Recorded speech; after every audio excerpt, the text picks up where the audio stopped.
एक तो मन में ऐसा निश्चय कर लो कि हमको बरसाने पहुंचना है, जब भी जाना हो वहां पर अवश्य जाना है। गौ माता का दर्शन होगा, स्पर्श, गाय का स्पर्श अनेक रोगों से मुक्ति दिला देता है।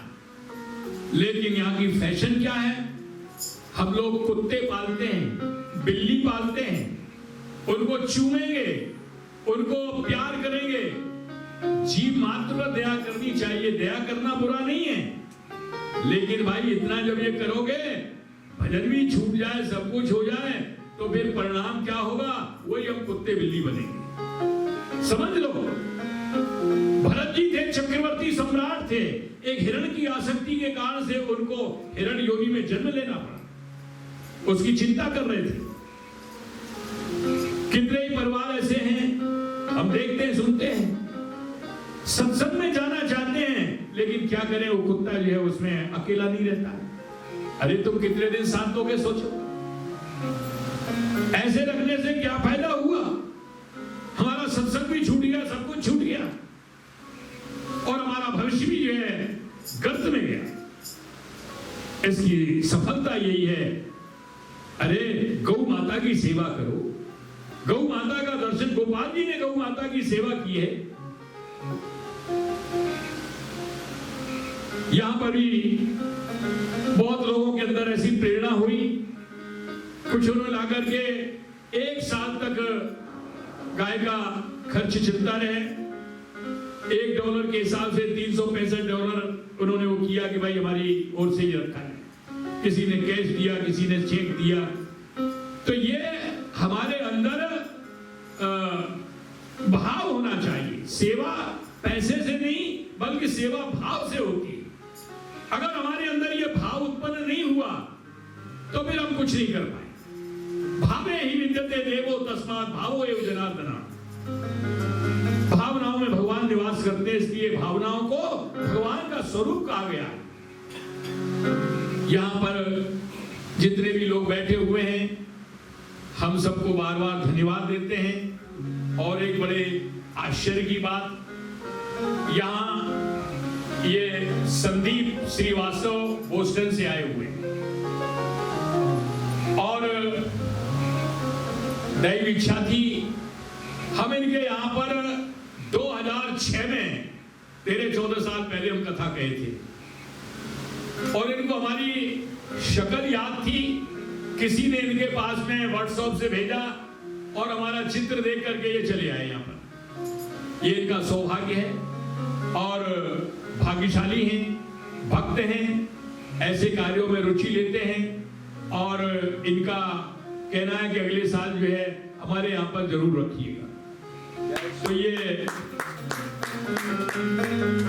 दूसरी बात, हम दक्षेश और इन लोगों के भाव के प्रति हम बड़ी कृतज्ञता रखते हैं। ऐसा आदर्श हर व्यक्ति को, हर परिवार को रखना चाहिए।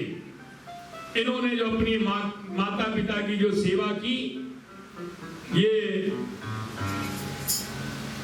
छाया जो है, इन्होंने अपने दिवंगत पिताजी की जो सेवा की भागवत के माध्यम से, ये एक अनहोनी सेवा है। हर व्यक्ति को मन में यह भाव रखना चाहिए, भगवान की कृपा से हमको सामर्थ्य प्राप्त है, जीते जी हर व्यक्ति एक भागवत सप्ताह अवश्य रखे, और जिससे कि उनका कल्याण और कराने वाले का कल्याण। आपको भक्ति मिलेगी, भगवान की कृपा मिलेगी, इसमें कोई संदेह की बात नहीं है। हर एक के अंदर ऐसा विचार होना चाहिए। ये धन्यवाद के पात्र हैं, और इन्होंने जो आदर्श रखा, ये आदर्श सबके लिए अनुकरणीय है। और अब हम इन्हीं विचारों के साथ में आपको पुनः आमंत्रण देते हुए ये बरसाना आप पधारें, माताजी गौशाला का दर्शन करें। राधाष्टमी, रंगीली होली वहां के मुख्य पर्व है, जहां पर लाखों लोग जाते हैं, और हमारे यहाँ से फिर 84 कोस की एक यात्रा भी जाती है। हमारे पूज्य महाराज जी फिर से बाहर जाते नहीं है। लोगों ने उनसे प्रार्थना की कि आप जो हमको फिर यात्रा करा दीजिए। बोले ठीक है, यात्रा कराएंगे, लेकिन शर्त ये रहेगी कि उसमें कोई शुल्क नहीं होगा। अपनी इच्छा से कोई 1000 दे रहा है, लाख दे रहा है, हमें कोई आपत्ति नहीं है, लेकिन ये नहीं कहा जाएगा कि आपको इतना देना है। 5 रुपए दे रहे हैं, 10 रुपए दे रहे हैं, शुरू हो गया। उस समय मुश्किल से 200 सवा 200 आदमी थे। 88 में यात्रा शुरू हुई और वहां पर कुछ लोगों ने कहा कि महाराज जी, आगरा के कुछ लोग सेवा करना चाह रहे हैं, कोई 10,000 दे रहा है, कोई 8,000 दे रहा है, कोई 5,000 दे रहा है, उनका नाम अनाउंस कर दिया जाए तो और भी पैसा भी आ जाएगा और हमारी यात्रा का काम भी हो जाएगा। हमारे महाराज जी बोले भाई ये नहीं हो सकता, सेवा करते हैं तो रोक टोक नहीं है, लेकिन नाम अनाउंस करके उसको किया जाए, ये राजस नहीं बनाना है, तामस नहीं बनाना।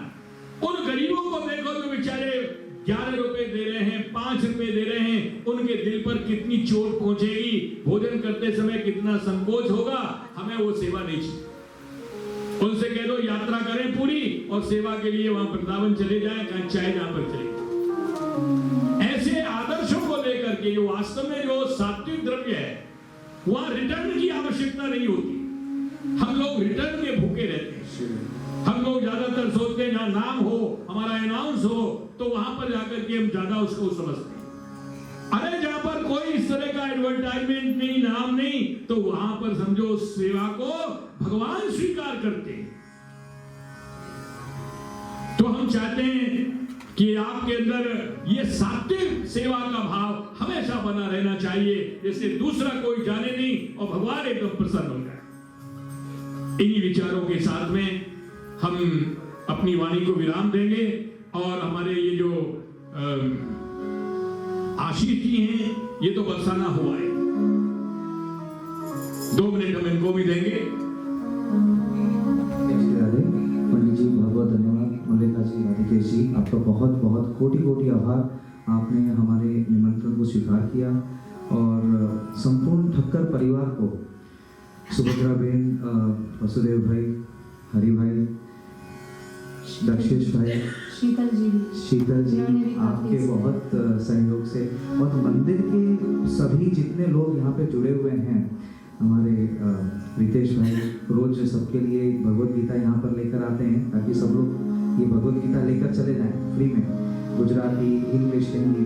तो कितनी सुंदर सेवाएं हो रही है, सब अपने मन से ला ला के यहाँ पे सेवा कर रहे हैं। सबका बहुत बहुत कोटि कोटि आभार। और अब आरती का समय हो गया है।